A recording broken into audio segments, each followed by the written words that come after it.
buenos diagnosticadores, es el propósito mío. Incentivarlos a ser buenos diagnosticadores. Un médico, una de sus características es hacer diagnósticos.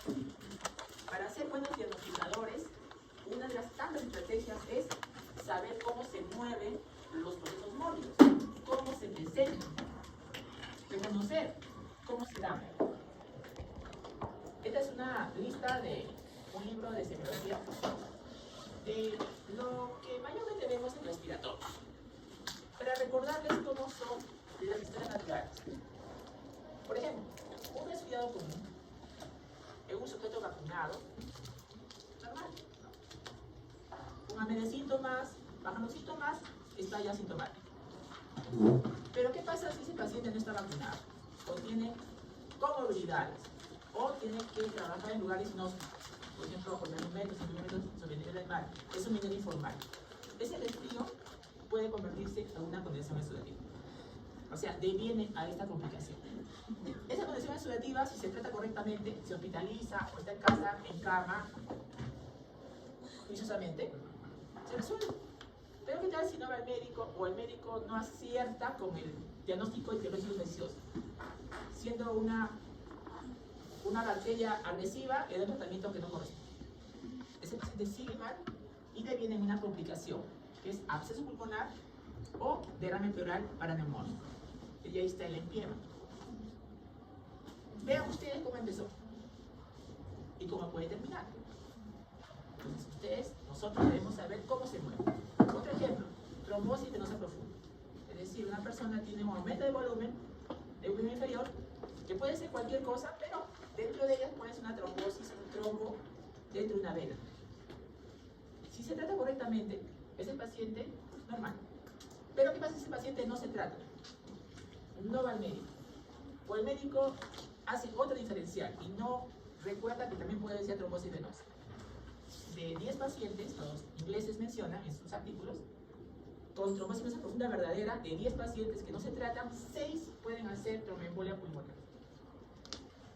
Es decir, que ese trombo en la vena de la pierna, del muslo, se va a pulmón. Y si ya tiene la tromboembolia pulmonar declarada, de 10 pacientes con tromboembolia pulmonar, 1 debuta gravemente con muerte súbita, paro cardiorrespiratorio. Entonces vean ustedes, ¿cómo empezó? Aquí.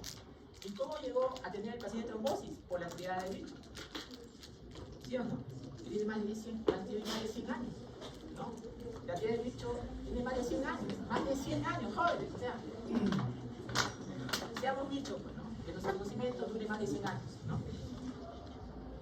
Trombofilia o hipercoagulabilidad, lesión endotelial y éstasis venosa. Es decir, cualquier persona que se encama por cualquier razón 4 días, o sea, encamado, no se mueve de su cama 4 días, ya comienza a girar la rueda de éstasis venosa, que es parte del bicho.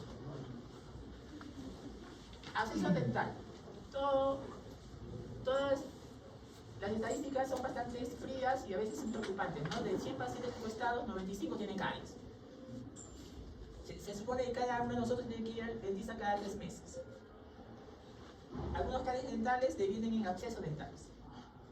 Y ese absceso dental puede que sí, o puede que no, ser asiento de disparos a pulmón pulmonar. O puede ser asiento y disparo a endocardis infecciosa. Lo van a ver con el cardiólogo. Entonces puede que no pase nada también, por supuesto. Pero vean ustedes esta relación. ¿Por qué? Porque en la boca tenemos una flora oral. Si la flora oral tiene infecciones en los dientes, son focos infecciosos de anaerobios, que ya no son flora oral. ¿Ya? Marcha alérgica es otro problema. La alergia es una sola enfermedad con expresión en más de un receptor. Si el receptor de alergia está en la mucosa nasal, se llama rinitis alérgica.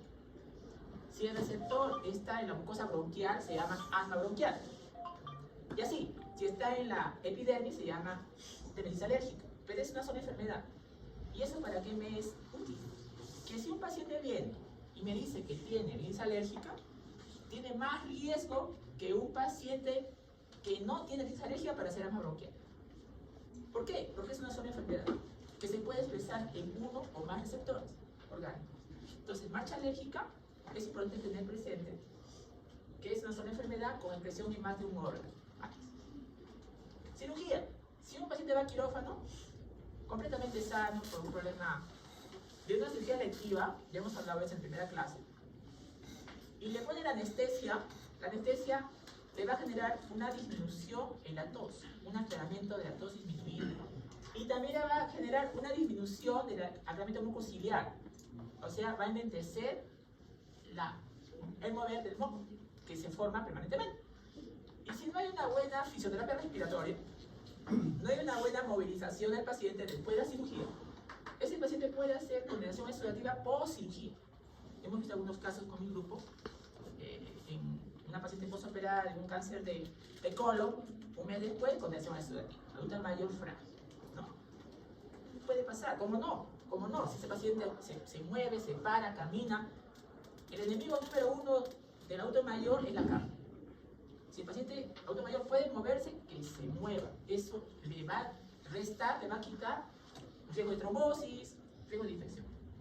Si ese moco que no se mueve después de una anestesia, de una cirugía, tapa totalmente la luz del bronquio, eso se llama atelectasia. Atelectasia post-cirugía. ¿Qué es atelectasia? Obstrucción total de la luz del bronquio. ¿Por qué en este caso? Por moco. Y si está encamado el paciente por dolor, por diferentes razones, 4 días o más, otra vez comienza a moverse la rueda de trombosis, tromboembolia. Entonces, si ustedes van a ser cirujanos, o van a ser anestesiólogos, o van a ser médicos hospitalarios, pues les conviene que un paciente que va a cirugía, quirófano, si no tiene inconveniente, no tiene contraindicación, que se mueva. A que estas situaciones no se presenten, o sean menores. Miren, cuando tenemos charlas de trasplante de órganos en nuestro país, de veras es frustrante, es reflexionar que una de las epidemias no infecciosas de nuestro país es el accidente de tránsito. Y el accidente de tránsito, lo peor es de que los pacientes se quedan con secuelas. Es más, por falta de uso de casco en los motociclistas, jóvenes se quedan en muerte cerebral, que son candidatos número 1 para trasplante de órganos. Y eso se puede corregir con mucha educación médica, ¿no? ¿Qué pasa? Si un paciente tiene un trauma de un accidente de tránsito y sale de ese lugar traumatizado, una de las cosas que tenemos que valorar en ese paciente es trauma torácico. Con el timón, con el asiento. Y dentro del trauma torácico hay como 12 a 15 síndromes, y el más importante, inmediato, que tenemos que buscar es neumotórax traumático. Un paciente, ustedes saben igual, que llega de un accidente de tránsito, se le cuesta en la camilla, ustedes van a buscar entre tantas cosas neumotórax traumático. ¿Y cómo lo van a buscar? Reconociendo el IPA que está en agenda. La triada de neumotórax es IPA. Es disminución, vibración vocal al lado afecto, es timpanismo del lado afecto y es muy vesicular disminuido al lado afecto. Y te vas a adaptar. ¿Cómo? Si es triada y tienes que decir al paciente que diga 33 para ver si la vibración vocal está disminuida, y ese paciente llegó inconsciente, desmayado, pues ya eso ya no aplica, pues. Te quedas con 2 de 3. Y si te tuviese que decir cuál de las 3 es la más específica para neumotórax, es timpanismo. Y si no la encuentras, no quiere decir que no lo tienen. ¿Por qué? Porque el neumotórax es dinámico. Puede ser que cuando llegó, inmediatamente la siguiente no está, pero en el transcurso de las horas empieza a tenerlo. Tienes que estar vigilante, estrecho. Intoxicaciones. Intoxicaciones es todo un capítulo. Tienen que reconocer como médicos generales la fisiopatología del tóxico. No es lo mismo, ya la vez pasada hemos hablado, una intoxicación por monóxido de carbono, por ejemplo, que una intoxicación por un plaguicida llamado fosforado. No es igual. No es igual. Entonces, ustedes tienen que reconocer cómo es el efecto del tóxico en el organismo y cómo el organismo responde ante el tóxico que le injuria. En ambas situaciones, tienen que reconocer cómo se dan los síntomas. Y aquí, en este caso de intoxicaciones, viene lo que se llama el toxidromio, que es una contracción del síndrome toxicológico. ¿Por qué te digo eso? Cuando estábamos de guardia en emergencia nosotros, acá en el hospital regional, el paciente intoxicado, sobre todo en fechas festivas como 14 de febrero, cambio de milenio, ¿no? Tantas cosas, ¿no? El paciente llegó, pues, ¿no? Lo encontraron en su cuarto, rompieron la puerta, ¿no? Y lo tenían desmayado. ¿Quién trajeron? Los bomberos, los policías. No había anamnesis. Lo encontraron. Foto, ¿cómo lo encontraste? Ni fotos, ¿no? Entonces, ¿qué tenías que hacer? Solo examinar. No había anamnesis. No había, en ese caso, COVID. Tenías que hasta percibir el olor. Si es un tóxico, ¿no? Algunos tóxicos huelen a ajo, otros huelen a algunas sustancias muy reconocidas. Eso puede ser tóxico, decimos, ¿no? Pero vean ustedes, cuando hay intoxicaciones, muchas veces no tienes anamnesis, no hay quien te dé qué pasó, solo te dicen cómo lo encontraron, ¿no? Entonces, aquí mucho implica el examen físico, signos vitales, control respiratorio, neurológico, y te das el síndrome toxicológico, ¿no? No es extraño que nuestro servicio, emergencias, cuando vienen los jóvenes intoxicados, por ejemplo, tenemos intoxicaciones, síndromes colinérgicos, cuando ingiere un raticida con fines de autoeliminación. ¿Y cómo sabes que es raticida? Sospechar, porque hay acrósticos que hemos ya en el tiempo para recordar lo que tenemos que buscar, ¿no? La vez pasada les comenté, ¿no? Que el paciente que toma un raticida, pues este raticida, si tiene carbamato o algo forado, lo que hace es inhibir a la acetilcolinesterasa. La vez pasada les comenté ese modelo, ¿no? Y eso aplica para cualquier otro tóxico, ¿no? Según sus características particulares. Entonces el paciente llega, si consumió un veneno para papa o consumió un carbamato, que son raticidas a veces, el paciente comienza a tener cialorrea, broncorrea, diaforesis, diarrea, náuseas, vómitos, hipotensión, bradicardia. ¿Por qué hace todo eso? Cada uno de estos ítems lo puedes explicar.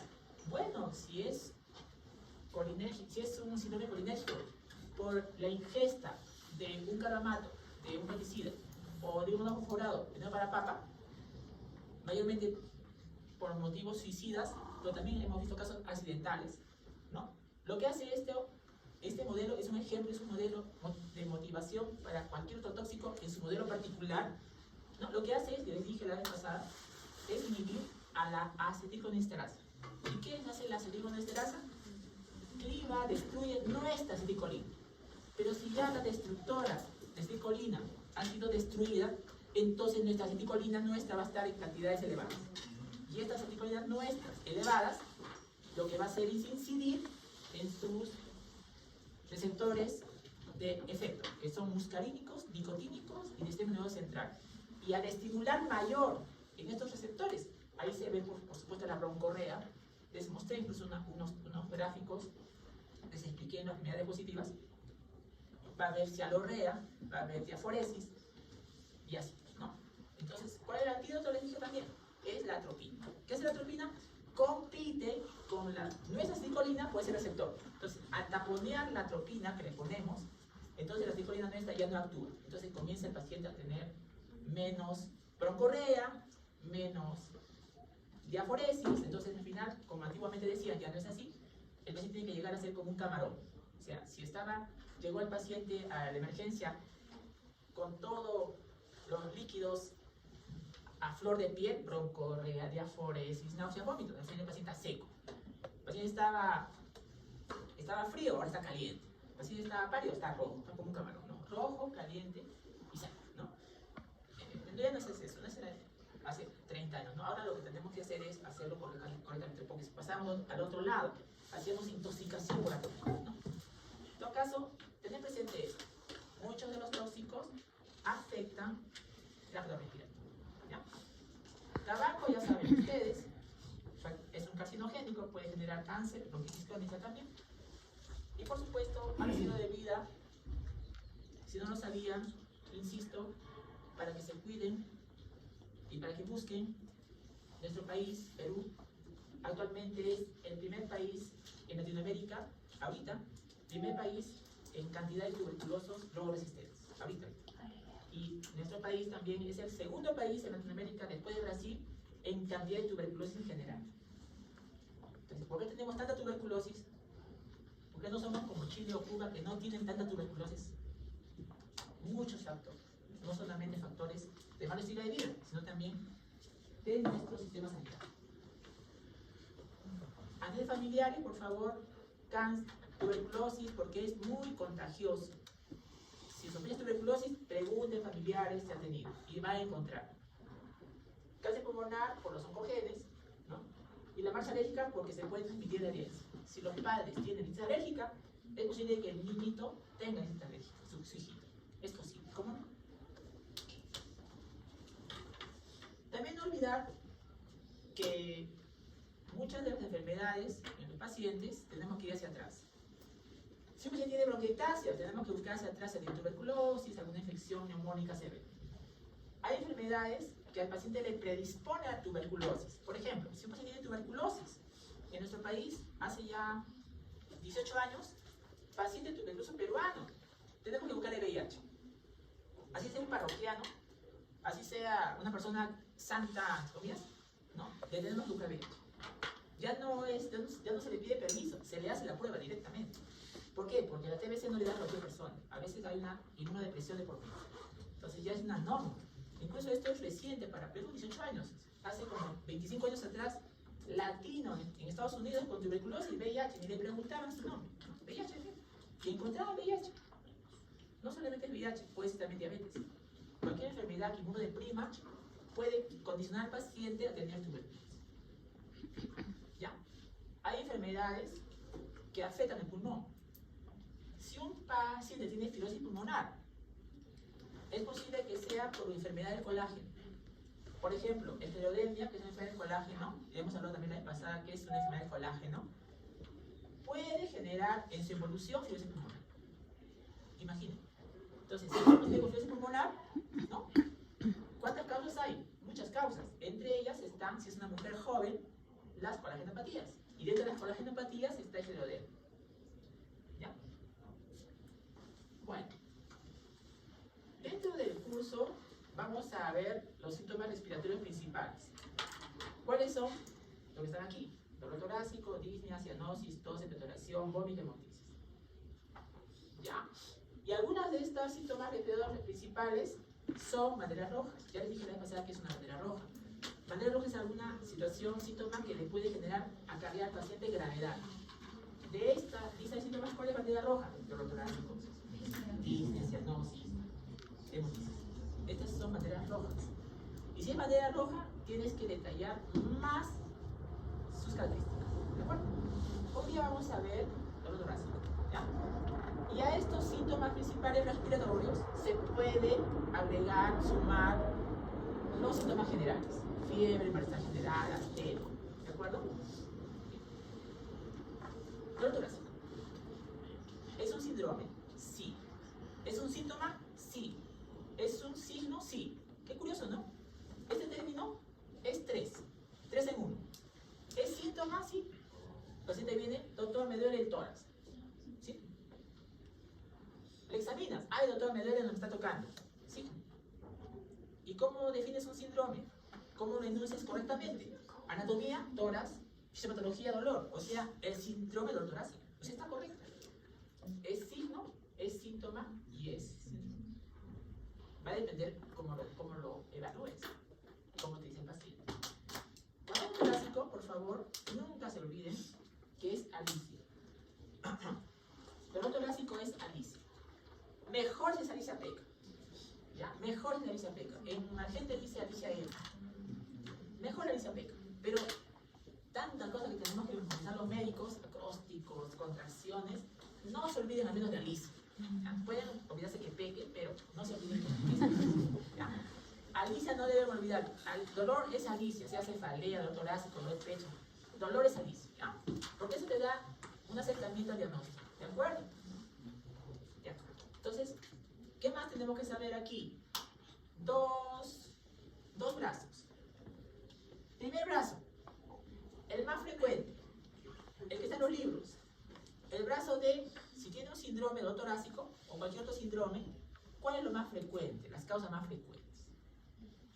No está mal, para empezar no está mal, saber que es lo más frecuente. Pero el otro brazo otro brazo que aplica bandera roja, recuerden eso, por favor. El otro brazo, que voy a decir ahorita, que aplica bandera roja, no se olviden, bandera roja no es suficiente. ¿Cuál es lo más frecuente? Lo mejor es el segundo brazo que ahorita voy a decir, que es de las causas las que son potencialmente riesgosas para su vida. O sea, las causas potencialmente mortales, ¿me entienden? Y no es igual la lista de las causas frecuentes que la lista de las potencialmente mortales. No es igual, no coinciden. Porque si yo tuviese que poner en una balanza, en una estadística, dolor torácico, ¿qué causa es la que más frecuente ves en el hospital regional? Yo te diría, lo que más veo es músculo esquelético. Porque jaló, porque cargó, porque le empujaron y se golpeó. Eso es lo más frecuente, lista de frecuencia. Pero yo te digo, ¿cuál es lo potencialmente mortal? Ahí cambia. Son estas de acá. Y estas tengo que buscar. No hay peor ciego que el que no quiera ver. Si tienes dolor torácico en un paciente, tú enfócate, busca las potencialmente mortales primero. ¿Y por qué tengo que hacer eso? ¿Por qué no solamente la lista de frecuencia? Porque se te va a escapar un infarto de miocardio. Y pasa. El paciente viene con un dolor de pecho, es un dolor muscular. Toma tu analgésico y decir, el paciente está en paro, un infarto. O sea, vino por un infarto y se confundió con un dolor de pecho muscular esquelético. Para evitar eso, tú recuerda, bandera roja, primero lo potencialmente mortal. La otra lista de frecuencia la tengo ahí, ¿no? Ya sé cuál es la más frecuente. Pero ahorita tengo que enfocarme en la que puede generar riesgo vital al paciente. Infarto de miocardio, disección de aorta, neumotoras de atención, ébola pulmonar, también cardíaco. Eso tengo que buscar. ¿Y cómo voy a buscar? Con Alicia. Porque debo saber cada una de ellas cómo duele, en sus características. Entonces acá les pregunto, a mi grupo que está votando, ¿no? Caterine, Milagros, Nacheli, Nayeli, Melanie, Autistel, cualquiera que está acá presente, a ver si no se recuerda la clase, ¿no? ¿Qué es Alicia? ¿Qué es lo que pregunto? Cuando se puede, al paciente o al familiar, ¿cómo le duele? A ver.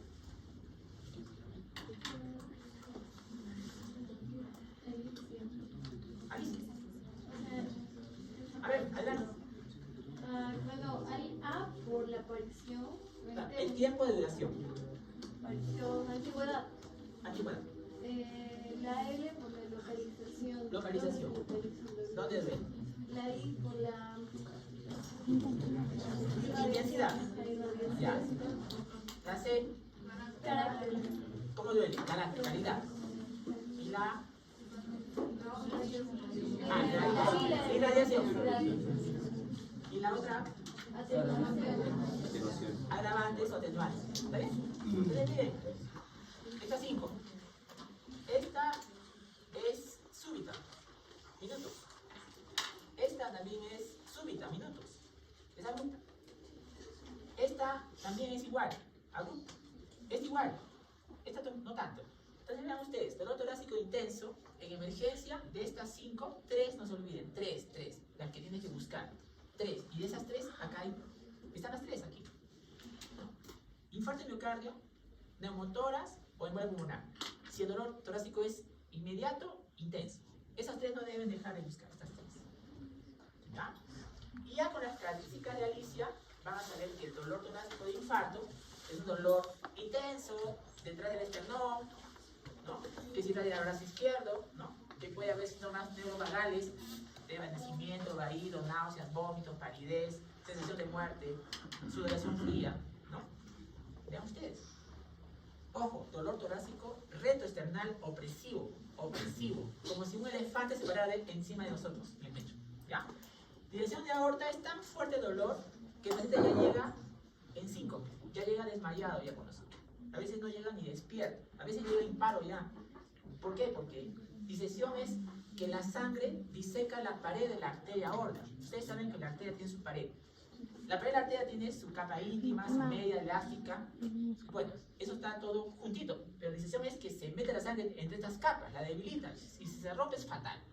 Pero este paciente con disección de la aorta viene con un dolor intenso. Y cuando le han preguntado alguna vez, ¿no? Porque mayormente tienen pacientes ya desmayados, su dolor es como un taladro, llamado terebrano, pero mejor lo van a recordar como taladrano, ¿ya?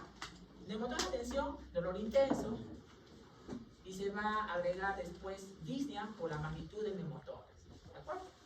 Y si es rápido, lo colapsa el paciente, es una causa de paro cardiorrespiratorio cuando es atención inmediata, porque no le da tiempo al organismo para que se adapte, ¿ya? Embolia pulmonar y una triada, ya les mencioné la triada neumotoras antes, está en argento, revisen, es I. Tromboembolia pulmonar tiene una triada, no confundir, la triada de Virchow, que hemos dicho antes, que es triada de trombosis, de cualquier trombosis, pero la triada clásica de tromboembolia pulmonar es una triada de anamnesis, una triada de interrogatorio, una triada de síntomas que son banderas rojas las tres. ¿Cuáles son? Dolor torácico, que estamos estudiando, disnea y hemoptisis. O sea, la triada de tromboembolia pulmonar clásica es 3 banderas rojas. 3. Si la pregunta fuera, ya, pero ¿en qué orden se presenta? Primero es el dolor torácico. Y por la magnitud viene la disnea.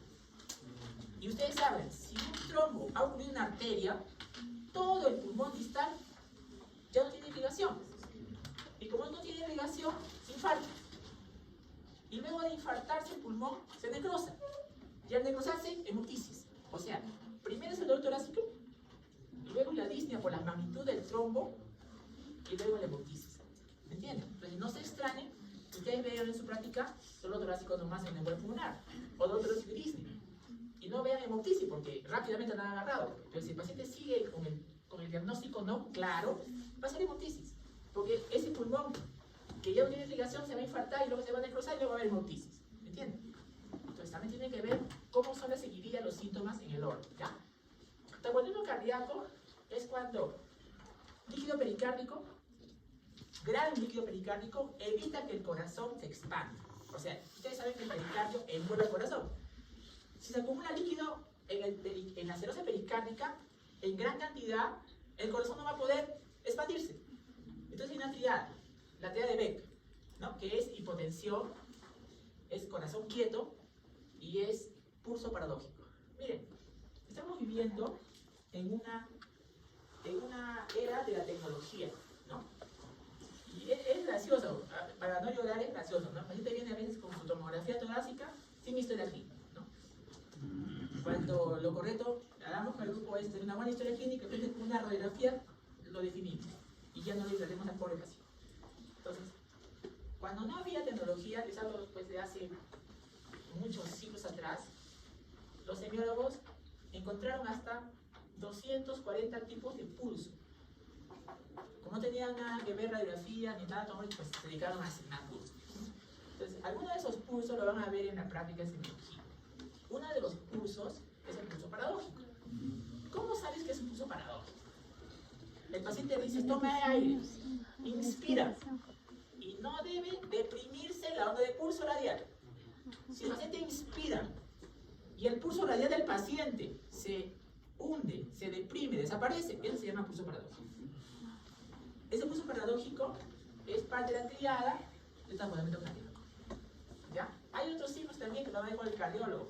El signo de Kussmaul, ¿no?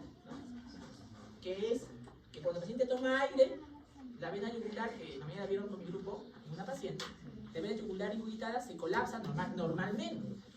Pero el signo de Kussmaul es cuando la vena yugular, en lugar de colapsarse con la inspiración, se ingurgita más. Eso se llama signo de Kussmaul. Eso también hay en este. Muy bien. El dolor torácico, hay muchos fenotipos, mucha forma de explicar. ¿Ya? El dolor torácico, como cualquier tipo de dolor, una clasificación que todavía es válida, la veo en los libros actuales, no ha perdido su vigencia, por eso lo puedo proponer en clase, es el dolor clasificado de 5 tipos, fisiopatológicamente. Dolor de tipo visceral, de tipo somático, de tipo irradiado o transmitido o referido, de tipo neuropático y el dolor psicógeno. 5. Ustedes, nosotros los médicos tenemos que imbricar, relacionar la semiología de dolor alicia con la fisiopatología del dolor que ya les mencioné una clasificación. ¿De acuerdo?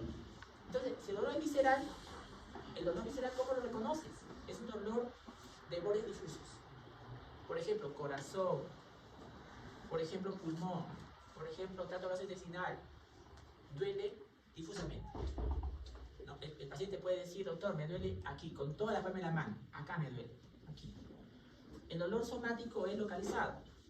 A veces el paciente te dice con el dedo de índice, doctor, aquí me duele, localiza bien. El dolor neuropático es por daño de la raíz del nervio. Entonces el paciente tiene disestesia, son lo que se llama dolores por raíz del nervio dañado. El paciente no tiene una relación causa-efecto con el dolor. El paciente le hormiguea, le pincha, le quema, ¿no? Por daño del nervio, ¿no? El dolor referido transmitido es porque ustedes saben que nuestra sensibilidad tiene que ver con las raíces que viajan por la médula, por el asta posterior hasta el tálamo y la corteza sensorial-sensitiva. Entonces, toda esa información sensitiva interna lo llevan regiones que inervan esta sensibilidad. Entonces, no es algo muy localizado, ¿no? Aquí, por ejemplo, este es el libro de Llanos, ¿no?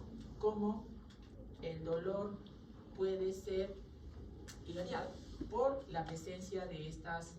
Eso lo vimos en la primera clase también, ¿no?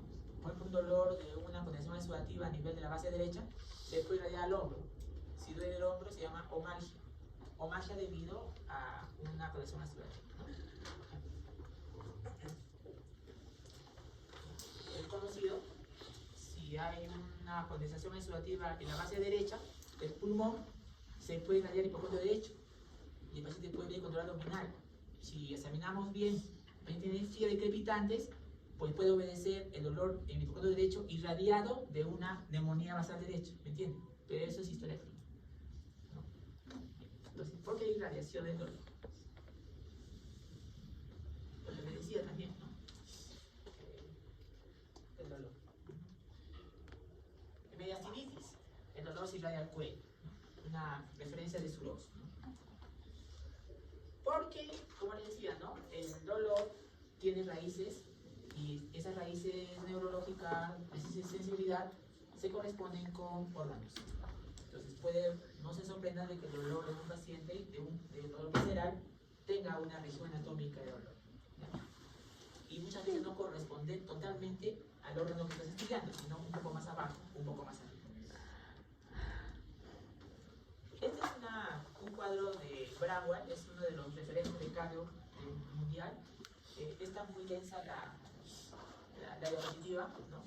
Pero el mensaje es el siguiente: dolor torácico, les he dicho antes, lo primero que tenemos que descartar es origen cardíaco, luego vascular, luego nosotros, respiro, pulmonar, luego gastrointestinal, luego musculoesquelético, que es el más frecuente.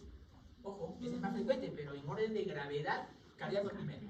Pero lo más frecuente es musculoesquelético, ¿ya? Infeccioso y finalmente psicógeno. Es decir, que el dolor torácico, si es psicógeno, es que no tiene una traducción orgánica, sino es psicógeno. O sea, el paciente es psiquiátrico, en otras palabras, ¿no?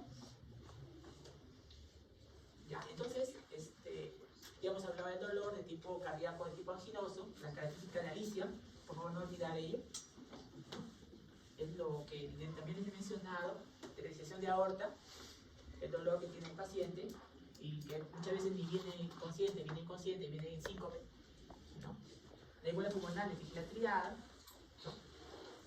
El neumotórax también les he mencionado.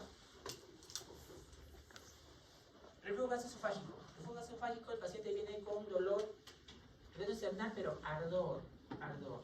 De 10 pacientes que tienen reflujo esofágico, 7 tienen pirosis. ¿Qué es pirosis? Ardor desde el epigastrio hasta la boca. No, si es así es más fácil. Entonces, el desafío sería en los 3 de 10 que no tienen pirosis, ¿no? Tienen paralizamientos, ¿no? Etc. Ese dolor es, ojo, es ardor. En cambio, el dolor síndrome coronario es opresivo, no es igual, ¿ya? Que empeora cuando el paciente después de comer o postprandial, prandial es comer, postprandial se recuesta, hay más dolor. Y si el paciente toma un antiácido, mejor. Vean ustedes cómo es el guión clínico de un reflujo esofágico, ¿no?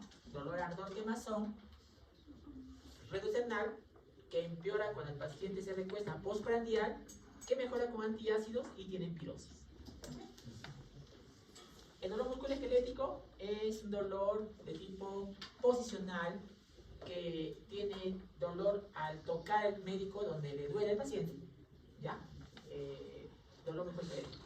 El dolor de Epe-Zoster es un dolor de tipo neuropático, es un paciente que tiene dolor de tipo disestésico, ardor, quemazón, hormigueo, y lo puedes reconocer fácilmente porque hay vesículas cutáneas que siguen el trayecto de un dermatólogo.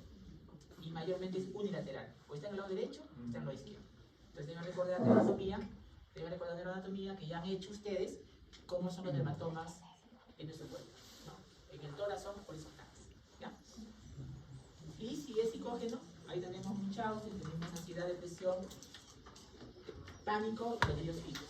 Esto he tratado de reducir todo ese cuadro para que recuerden que en dolor torácico lo primero es cardíaco, infarto de miocardio, segundo, disección de aorta, tercero, síndromes activos agudos, tercero, pulmonar, esta neumotoras, esta condición exudativa, esta derrame pleural, la principal es el ERGE, sobre todo el ERGE más frecuente, también es hepatitis.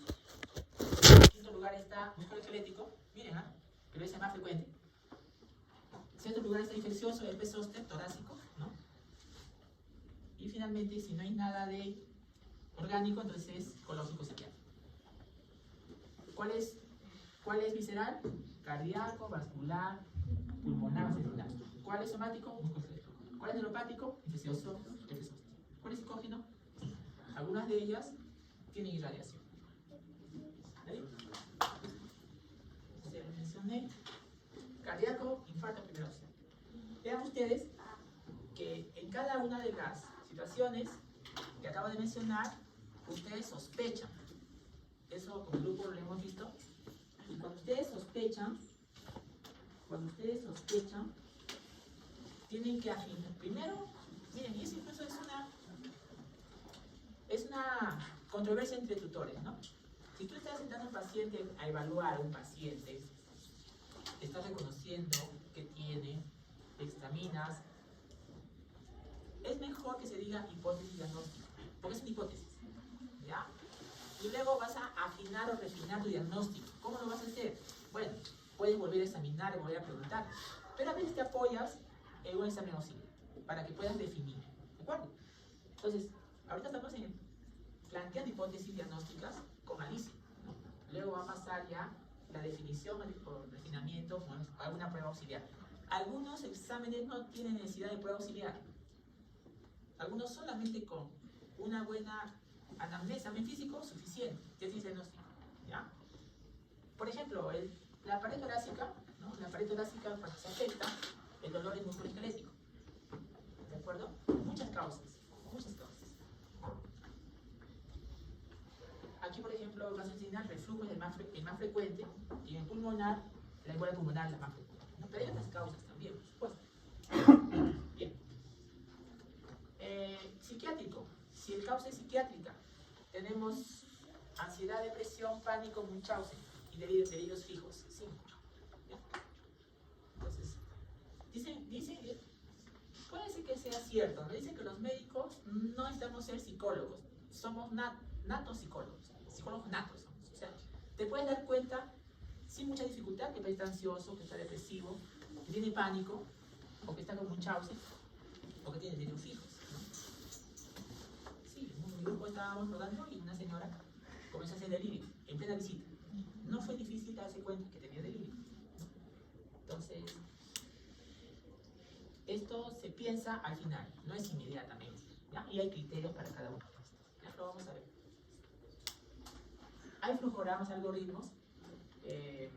Ayer estábamos revisando en un webinar justamente con los cardiólogos, dolor torácico y los scores, ¿no? Lo más importante es la historia clínica, una buena anamnesis, examen físico, pero los scores te dan precisión. Entonces, hay un score que usamos en emergencia en dolor torácico que se llama el score HEARS, ¿no? Que es de 0 a 3, de 4 a 6 o de 7 a 9. ¿Para qué? Para saber si el dolor obedece a una causa cardíaca o no. Si es una causa cardíaca, obviamente tenemos que hacer toda la batería laboratorial para descartar un infarto. Pero si la causa de dolor torácico, pues, que te analicia o algún examen de KG básico, no va a infarto de miocardio, entonces vamos ya a otras pruebas no cardíacas de dolor torácico. ¿Entiendes? Entonces, el score HEARS es vigente en 2024, ¿no? Score HEARS, ¿no? ¿Ya? Y se basa en blufogramas algoritmos, ¿no? Para saber si la causa es cardíaca, infarto de miocardio, o no cardíaca, por ejemplo, dolor musculoesquelético psicógeno, o ¿ya? Score HEARS, ¿no? Y es un bluforama interpretado. Eso es lo que le decía, ¿no? Up to date. ¿Cuál es la causa más frecuente del dolor torácico? Más frecuente. Musculoesquelético. Es lo que vemos también en emergencia, ¿no? El paciente viene, ustedes dicen, doctor, me duele el tórax. ¿Cuánto tiempo te duele? 2 meses. ¿En qué trabaja? Soy estibador, ¿no? O cargo cosas pesadas. Entonces le examinamos, vamos a ver ahorita. Y obviamente que, a pesar que ya está el diagnóstico, igual hacemos todo el cortejo de corazón, vascular, pulmón, intestinal, pegamos la piel para buscar si tiene herpes zóster. O sea, hacemos todo el proceso, a pesar de que el diagnóstico ya está no tan complicado, ¿no? Musculoesquelético es más feo. Bueno, el dolor torácico, por favor, no mirar Alicia para infarto miocardio.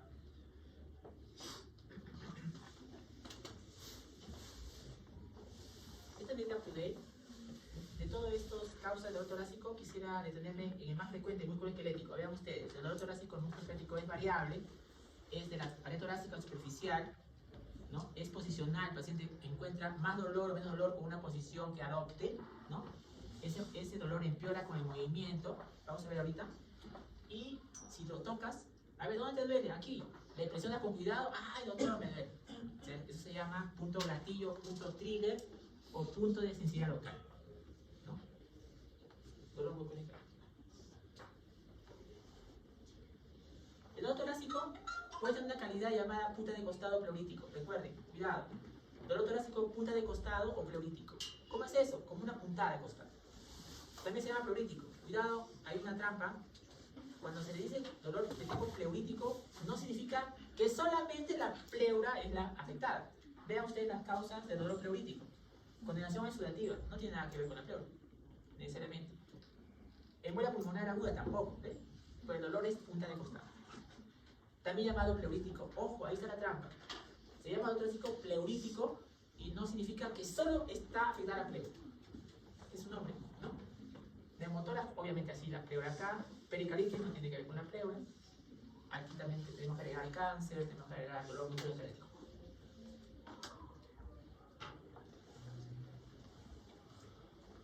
Bien, el dolor torácico musculoesquelético, ¿no?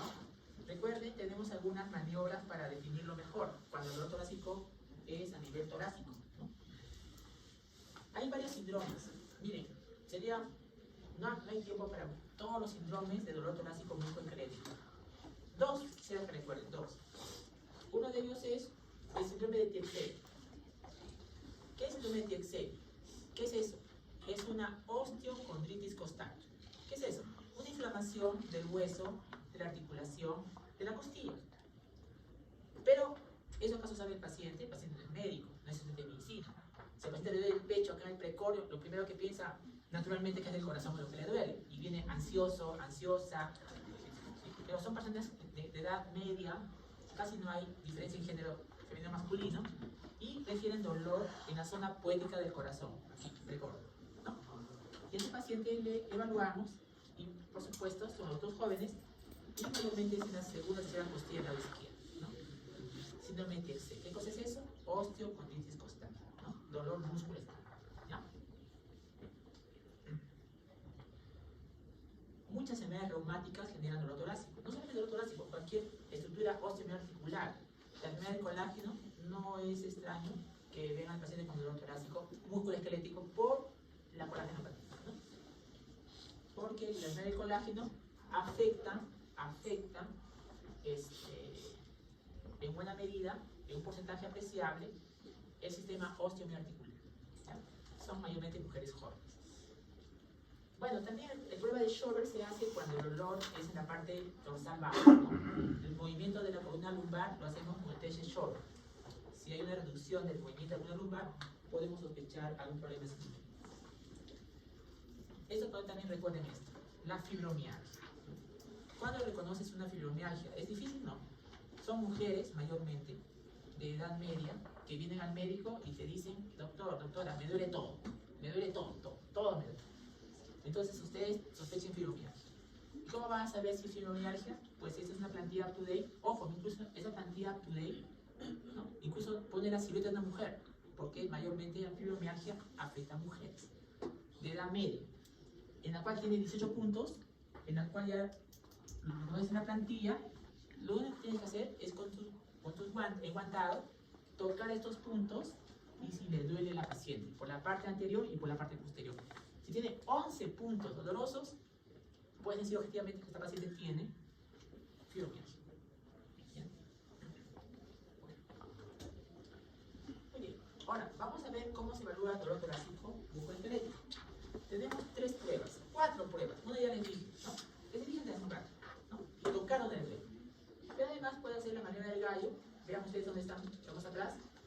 Así el paciente y lo lleva los codos del paciente hacia atrás. Si le duele, va a favor del dolor musculoesquelético torácico. Horizontal, son de up to date, ¿no? Jalas la extremidad del paciente hacia ti, apoyando la otra mano suya en otro hombro, y si hay dolor, va a favor de ese dolor. O el de enganche, que es echar al paciente, llevas el hipocondrio hacia arriba. Pero de todas estas, de las 4, la que más usamos es tocar donde le duele. ¿Ya? Bueno, de los trastornos psiquiátricos, ansiedad, depresión, pánico, Munchausen y los hijos, recuerden que Munchausen es maltrato, castigo, ¿no? Recuerden pánico, ¿no? Pánico sigue siendo, incluso esta depresión DSM-4, aquí estamos en la DSM-5, ¿no? Es una persona que ante un estresor, rápidamente comienza a tener sensación de pánico que llega a su apnea hasta antes de los 10 minutos, ¿no? Y dentro de todo el cortejo sintomático del pánico están los síntomas cardiopulmonares y ahí está el dolor en el pecho o malestar, que es parte de un todo, ¿no? Cuando ustedes en emergencia con internas, no es difícil diagnosticar un pánico, no es difícil. Pero ojo, ya les dije todo el camino de las banderas rojas. Entonces, no olvidar dolor en punta de costado, no olvidar las causas, ¿no? Condición subjetiva, embolia pulmonar, problemas de pleura, ¿no? Dolor en punta de costado, también llamado pleurítico, ¿ya? No olvidar el dolor neuropático por daño de la raíz del nervio por el herpes zóster, es un virus, ¿ya? Que genera disestesis, ¿no? Hinchazo, hormigueo, ardor, ¿no? Bien. Entonces, hasta aquí es todo lo que es semiología, examen físico, anamnesis, ¿de acuerdo? Y en base a lo que tú sospechas, vas a pedir las pruebas de laboratorio. Si sospechas un infarto, ¿qué vas a pedir? Inmediatamente, antes de los 10 minutos. Pacientes son, a ver, ¿qué clase de carga? Wow, son 7:53, tengo 2 minutos. Dejo de diapositivas, jóvenes. Voy a hacer 2 minutos esto. Entonces, pasa lo que sospechan, van a abrir los estudios.